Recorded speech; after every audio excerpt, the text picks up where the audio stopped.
You ask Tiger to solve. This deals with linear equations with one unknown. The final result is a equals -4. Let's solve it step by step. Group all constants on the right side of the equation.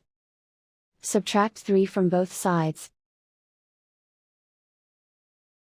Group like terms.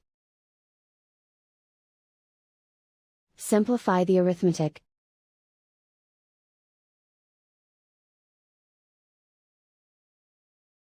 Isolate the a. Divide both sides by -8. Cancel out the negatives.